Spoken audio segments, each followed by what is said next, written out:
Olá, boas-vindas a mais um mergulho profundo. Hoje a nossa análise vai entrar em um documento que honestamente subverte completamente a maneira como estruturamos metas. E subverte mesmo. Olá para todo mundo, o material base de hoje se chama Planeja o Trabalho e depois Trabalho Plano, e a missão aqui é decupar o verdadeiro segredo por trás da gestão de mudanças. Exato, e isso, se aplica tanto para quem está tentando reestruturar uma multinacional gigante, quanto para quem quer mudar um hábito pessoal que parece impossível. Com certeza, e para ditar o tom da nossa conversa, a gente tem logo no início uma citação do humorista Will Rogers, que é, assim, um soco no estômago. Nossa, sim, ele diz o seguinte, olha só. Não é o que não sabemos que nos coloca em apuros. É o que sabemos que simplesmente não é assim. Essa frase é brilhante, porque a mente humana é uma máquina de buscar padrões, né? A gente adora uma certeza. A gente se apega a elas. Totalmente. E quando encontramos um padrão, mesmo que ele esteja fundamentalmente errado, a gente se agarra a ele com uma força tremenda. O campo da gestão da mudança está cheio desses padrões ilusórios. É fascinante pensar como essas falsas certezas arruinam projetos antes mesmo de começarem, né? Dogmas que o pessoal repete em reuniões, em livros, mas que desviam tudo do caminho. Por isso, nosso objetivo inicial é limpar esse terreno, desmascarar as grandes ilusões que impedem o avanço. E o nosso compromisso com quem está ouvindo é manter a praticidade. Nada de ficar flutuando em teoria abstrata.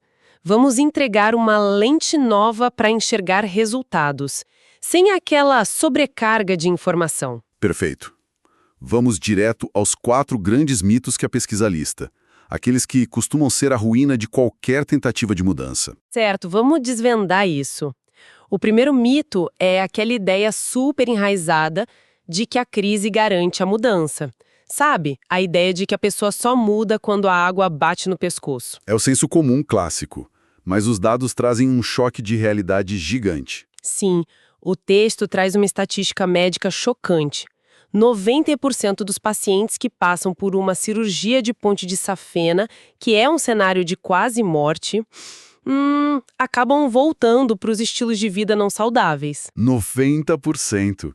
É um número que desafia toda a lógica de que o desespero gera transformação, né? Pois é, a pessoa ameaça a própria vida de novo. Por que isso acontece? Porque esse dado é a ilustração perfeita da natureza humana e a gente pode aplicar isso em qualquer empresa. A crise tem um papel, sim. Ela captura a atenção imediata. Dá aquele susto. Exato. O medo cria um pico colossal de adrenalina. Só que a adrenalina, biologicamente, é feita para passar. Ela não se sustenta. Então, sem um caminho estruturado para o que vem depois da sobrevivência... A força gravitacional dos velhos hábitos sempre vence. A crise garante um susto temporário, não uma mudança estrutural. Se não tem um plano sólido, o paciente volta a fumar e a empresa volta a queimar dinheiro. O que nos leva ao mito número 2. A ideia de que a mudança precisa obrigatoriamente começar no topo da pirâmide. A clássica imagem do CEO descendo da montanha com as novas tábuas da lei. Bem isso. Mas a realidade documentada mostra o oposto. As iniciativas que vêm de baixo para cima costumam ser as mais rápidas e orgânicas. A confusão aí é que o apoio da alta administração é visto como a origem da mudança. A diretoria tem a caneta e o orçamento, isso é vital, mas a transformação real acontece nos níveis operacionais. Quem está na linha de frente lidando com o cliente, operando a máquina, né? Isso. Quem executa entende as fricções reais do processo.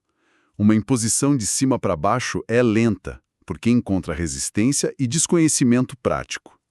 A mudança que brota de quem faz o trabalho ganha atração porque resolve problemas reais, não coisas imaginadas numa sala fechada. Entendo, perfeitamente. E tem uma conexão muito curiosa com o mito número 3, que é a crença de que o medo é o melhor motivador. Que é meio que uma extensão daquela ideia da crise que a gente falou. Exatamente. Líderes tentam usar o medo da demissão ou o medo do fracasso para empurrar a equipe. Só que a reação natural a uma ameaça constante não é a ação, é a negação. O medo paralisa. Quando o cérebro percebe uma ameaça constante, o mecanismo de defesa é negar, para preservar a sanidade. Ninguém consegue operar em pânico o tempo todo. A gente simplesmente fecha os olhos para não lidar com a angústia. As pessoas gastam a energia emocional tentando ignorar a dor. Os dados mostram que visões atraentes e positivas do futuro inspiram muito mais. O desejo de alcançar uma recompensa clara supera de longe a exaustão de fugir de um castigo. Mas aí, mesmo superando o medo, a gente esbarra na barreira cultural. O nosso quarto mito. Aquela história de que papagaio velho não aprende a falar. O famoso cães velhos não aprendem truques novos. A desculpa universal da idade. Sim, a ideia de que o cérebro cristaliza. Mas a ciência derruba isso com a neuroplasticidade. O que é fascinante aqui é que a neurociência destruiu essa barreira cronológica. A idade tem influência mínima na capacidade de readaptação do cérebro. Então, o que determina se a pessoa vai mudar ou não? Ter uma motivação significativa e compreender a necessidade real da mudança. Se o propósito for forte, um profissional com 30 anos na mesma rotina aprende um software novo com a mesma agilidade de um recém-chegado. O bloqueio não é biológico. É puramente motivacional. Sensacional. Bom, se todas essas suposições estão erradas, onde está a verdadeira alavanca da mudança? A resposta está na disciplina da execução. Planejar o trabalho e depois trabalhar o plano. E para isso sair do papel, a pesquisa aponta 2 pilares: construir impulso com pequenas vitórias e definir exatamente o que significa o sucesso. E definir o sucesso é a parte mais complexa. Com certeza. O texto até resgata aquela história famosa do Albert Einstein. Se ele tivesse 1 hora para resolver um problema de vida ou morte, ele passaria 59 minutos definindo o problema e os resultados esperados, e só 1 minuto nas táticas. Essa proporção de Einstein é quase uma ofensa para a lógica corporativa de hoje em dia. O ambiente atual idolatra a ação imediata, a pressa, a urgência. Metas trimestrais e reais. Exato. Isso faz as equipes pularem os 59 minutos de planejamento e irem direto para a execução cega. Para parecer que estão ocupados. Justamente para justificar o salário. Essa armadilha da pressa faz a equipe executar perfeitamente a tarefa errada. A primeira lição é: comece enquadrando a mudança numa definição clara de sucesso. Comece com o fim em mente. Aqui é onde a coisa fica realmente interessante. Porque a maioria das empresas acha que está definindo o sucesso. Elas criam cronogramas, fazem reuniões. Mas elas confundem as coisas. Sim. O maior erro apontado é confundir o que vamos fazer com o que queremos alcançar. A gente é viciado em metas de atividade, listas de tarefas e chama isso de resultado. E essa distinção é o grande divisor de águas. A fonte cita um estudo da Harvard Business Review, de Schaffer e Thompson, que foca na tríplice coroa dos resultados. É muito bom esse conceito. Focar em resultados traz 3 benefícios diretos. Primeiro, a estratégia fica muito mais urgente. A conversa muda de qual é o processo para como alcançamos esse número mais rápido. Segundo, cria uma avaliação objetiva do que funcionou. E terceiro, cria uma cultura de propriedade. Ninguém mais pode dar a desculpa de eu fiz a minha parte do processo, né? O foco no resultado amarra todo mundo na mesma responsabilidade. Exatamente. Vamos trazer isso para o dia a dia porque o documento contrasta metas de atividade com metas de resultado de um jeito muito prático. Vamos pegar o calcanhar de Aquiles das empresas, os custos. Um ótimo exemplo. Uma meta de atividade comum seria convocar uma equipe para propor recomendações de redução de custos. Isso enche a agenda, gera e-mail, parece trabalho sério. Parece, mas não garante nada. O comitê pode se reunir toda semana, fazer um relatório de 100 páginas e a empresa continuar sangrando dinheiro. A meta de resultado equivalente seria reduzir os custos operacionais em 5%.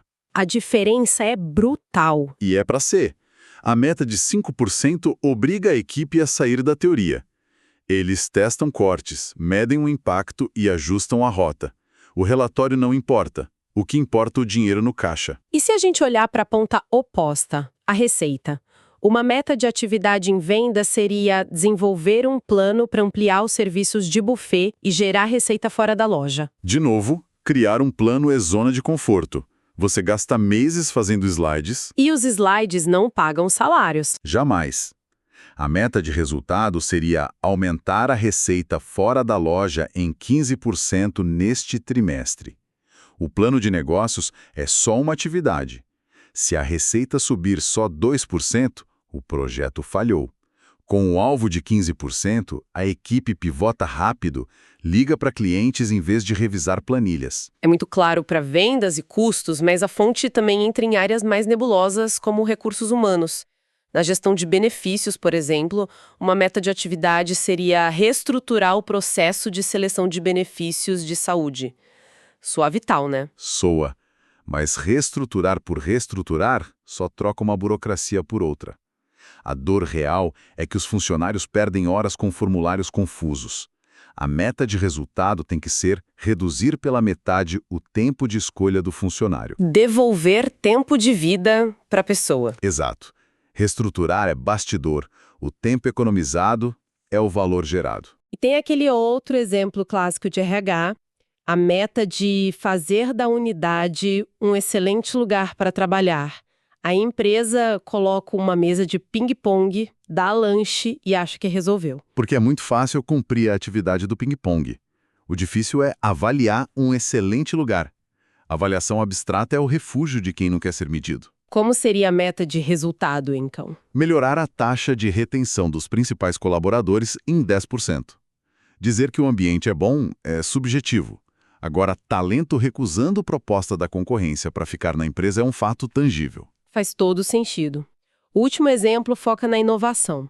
A armadilha da vaidade corporativa. A meta de atividade seria fornecer um trainee de design thinking para a equipe. O treinamento é contratado, tem certificado, foto na internet. Mas o mercado não compra foto nem certificado. A meta de resultado ali seria gerar 20% da receita com produtos que tenham menos de 3 anos. O treinamento só serve se for a faísca para criar o que as pessoas querem comprar. O foco é a vitalidade do portfólio. Fica evidente que focar em resultados tangíveis é o caminho. Mas tem um ponto que parece contraintuitivo. A gente costuma achar que essa cobrança por números cria um ambiente tóxico. Só que o texto diz que alcançar resultados reais é muito divertido para a equipe. E é mesmo. Tem uma injeção de moral profunda quando o grupo percebe que o placar do negócio está avançando de verdade e que eles não estão só movendo papéis. Se conectarmos isso com o quadro geral, A explicação é psicológica. O ser humano busca significado. Completar uma tarefa inútil drena energia. Superar um desafio complexo com impacto mensurável recarrega essa energia. A diversão nasce do progresso. mas a gente precisa ter cuidado, porque existe o perigo da meta única, não é? Sim, a visão de túnel. Focar em uma métrica só pode destruir a operação. A pesquisa introduz o Balanced Scorecard. Avaliar uma mudança olhando um fator só é tipo pilotar um avião só olhando o combustível e ignorando a altitude. O painel tem que ser completo. Se o projeto de vendas focar só em aumentar o faturamento rápido, a equipe pode empurrar produtos inúteis para bater a meta. O faturamento sobe hoje, mas destrói a confiança do cliente amanhã. Tem que medir a satisfação do cliente, as novas contas, o conhecimento da equipe. Exatamente. O mesmo vale para o corte de custos. Se você olha só os dólares economizados, o gestor entra em pânico e demite gente essencial, ou compra matéria-prima ruim. O corte precisa ser balanceado com eficiência contínua e redução de etapas. E a retenção de associados. Se o foco for só o cancelamento, a equipe de atendimento se desespera. Tem que equilibrar com os novos contatos, as negociações do topo do funil. A multiplicidade de indicadores mostra a saúde real do ecossistema. E aí tem um alerta final. Mesmo com um painel balanceado, as pessoas tendem a escorregar para o velho hábito de colocar implementar o novo sistema como resultado final. Confundindo atividade e resultado de novo. Sim, o novo software não é o resultado. O software é o trator, o resultado é a colheita que o trator traz. Então, o que tudo isso significa para quem acompanhou a gente até aqui? Hoje, a gente desconstruiu muitos mitos. Esperar pela crise é péssimo. O medo paralisa. A idade não impede o cérebro de mudar. E a transformação real começa na base. E a regra de ouro do Einstein de gastar 59 minutos definindo o problema é o que separa listas intermináveis de tarefas de resultados múltiplos e reais. A aplicação prática para quem nos ouve é entrar na próxima reunião e perguntar: estamos criando um plano de atividades para parecer ocupados ou um plano de resultados para avançar? Essa pergunta é um filtro poderoso contra o desperdício de tempo. E isso levanta uma questão importante, uma reflexão final que vai ainda mais fundo. Qual seria? A gente falou da neuroplasticidade, dessa capacidade do cérebro de aprender a vida toda. E falamos da regra do Einstein de gastar os 59 minutos definindo o sucesso de um problema hoje. Mas o que acontece com as definições de sucesso que nós criamos para nós mesmos há 5 anos? Nossa, é verdade. Se o nosso cérebro muda, se as nossas prioridades evoluem, será que a gente não está executando perfeitamente métricas de resultado para problemas que já nem existem mais? A maior habilidade talvez seja usar nossos 59 minutos de hoje para questionar se o sucesso que estamos perseguindo ainda faz sentido para a pessoa que nos tornamos. Uma ponderação fantástica, que vai muito além dos negócios e entra na essência das nossas próprias trajetórias. Uma excelente reflexão para amadurecer ao longo da semana. E com isso, encerramos a nossa análise de hoje. Agradeço imensamente pela companhia de quem nos ouve e por esse tempo dedicado a expandir horizontes. Até a próxima investigação.